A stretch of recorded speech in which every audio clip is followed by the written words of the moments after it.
আসসালামু আলাইকুম। আহ, আজকের ক্লাসে আপনাদের সবাইকে স্বাগতম। গত ক্লাসে আমরা দেখছিলাম হচ্ছে ক্রপ টুল।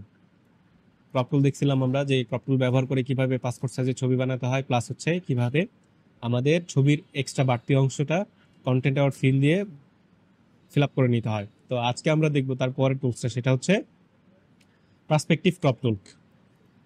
তো এর জন্য আমি মেনু বার থেকে ফাইল মেনুতে গিয়ে আমি হচ্ছে ওপেন অপশনটাতে ক্লিক করে আমি কিছু ছবি ওপেন করে নিব। যেমন আমাদের এখানে পিকচার ফোল্ডারের ভিতরে ফটোশপ প্র্যাকটিস নামে একটা ফোল্ডার করা আছে, এবং এই ফোল্ডারের ভিতরে আমাদের যত টুলস আছে, টুলস ওয়াইজ প্র্যাকটিসের জন্য আমাদের ছবি এখানে কালেক্ট করে রাখা আছে। তো আমি পার্সপেক্টিভ ক্রপ টুলে গিয়ে দেখেন বিলবোর্ড আছে, বুক আছে, প্রিন্টেড বক্স আছে। তো তিনটা ফোল্ডার থেকেই তিন ধরনের কি ছবি ওপেন করে নেই।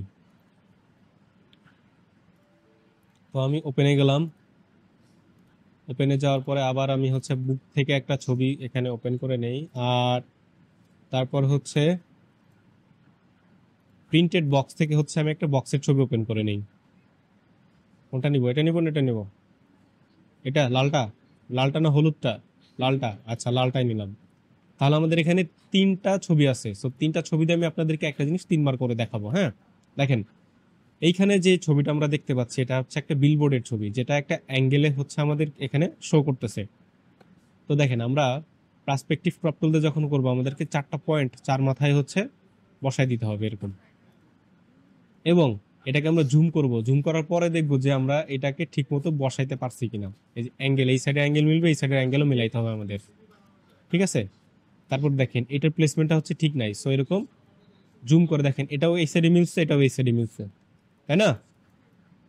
তারপরে কি আমরা নিচে একদম নিচে যে পয়েন্টটা বা ইয়াটা বসাইছিলাম সেটা দেখেন নিজে, তার মানে উপরের অ্যাঙ্গেলের সাথে মিলতেছে, এই অ্যাঙ্গেলের সাথে মিলতেছে।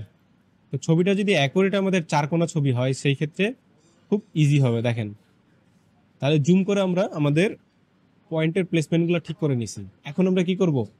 এখন আমরা হচ্ছে এই যে ওকে বাটনে ক্লিক করব, অথবা কিবোর্ড থেকে কি করব, এন্টার বাটন প্রেস করতে পারি। তো আমি কিবোর্ড থেকে এন্টার বাটনে প্রেস করলাম। দেখেন ছবিটা আমার একটা অ্যাঙ্গেলে ছিল, কিন্তু এটা কি ফ্ল্যাট সারফেসে চলে আসছে। ঠিক আছে? তার মানে যে কোনো বাঁকাটারা বা যে কোনো অ্যাঙ্গেলের ছবিকে যদি আপনারা এরকম ফ্ল্যাট ছবির মতো নিতে চান, তাহলে আপনারা এই পার্সপেক্টিভ ক্রপ টুলটা ইউজ করতে পারেন। ঠিক আছে? তাহলে পার্সপেক্টিভ ক্রপ টুল কেন ইউজ করে, কি কাজ, কিভাবে কাজ করে সেটা তো বুঝতে পারলেন। এখন আমরা একটু পরের ইমেজে যাই। এটা হচ্ছে একটা বইয়ের ছবি। দেখেন এটা হচ্ছে মাটিতে শোয়ানো আছে বা টেবিলের উপরে রাখা আছে, এরকমটা বোঝা যাচ্ছে, তাই না? তো আমি এখানে গিয়ে এরকম চার মাথায় চারটা পয়েন্ট বসাই দিই, এবং এখানে কি করব, দেখেন এই প্লেসমেন্টটা ঠিক হয়েছে, এই পয়েন্টের এটাও ঠিক আছে, এটাও ঠিক আছে, এটাও, এটা ঠিকঠাক, এটা একটু ঠিক করে দিতে হবে, ব্যাস। তো আপনারা এরকম চেক করে নেবেন, বসিয়ে সাথে সাথে কাজ করবেন না। ঠিক আছে? তো আমি এখান থেকে এন্টার বাটন প্রেস করলাম, দেখেন ছবিটা সোজা হয়ে গেছে। এবং আপনি চাইলে এই যে ওয়াইড এবং হাইট রেজুলেশন এখানেও এগুলো দিয়ে দিতে পারেন। এই পার্সপেক্টিভ ক্রপ টুলে কত কত নিবেন, হাইট ওয়াইড, সেগুলো আপনার এখান থেকে বলে দিতে পারেন, সমস্যা নাই।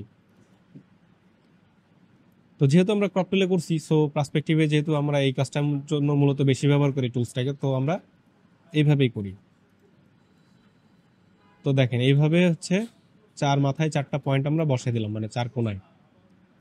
তো যখন দেখবেন অতিরিক্ত জুম হয়ে গেছে, তখন এরকম পিক্সেল আকারে শো করবে ঘরগুলাকে। তো ঘরগুলো তখন হচ্ছে কি, ভিউতে গিয়ে আপনারা এই শোতে গিয়ে এই যে পিক্সেল গ্রিড এটা অফ করে দিবেন, তাহলে দেখেন গ্রিডটা চলে যাবে।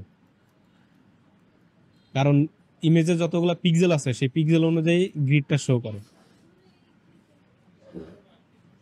ব্যাস, দেখেন এই যে হয়ে গেল। তো এই ছিল হচ্ছে কি আপনাদের পার্সপেক্টিভ টুলের কাজ। তো পরবর্তী ভিডিও দেখার আহ্বান জানিয়ে এখানে শেষ করতেছি। আর একটা কথা, ভিডিও যদি ভালো লাগে আপনাদের সাবস্ক্রাইব করেন, যদি ভালো লাগে সাবস্ক্রাইব করেন। আর যদি মনে করেন যে না ভিডিও দেখে উপকৃত হচ্ছেন, আরো দুই একজনকে শেয়ার করেন।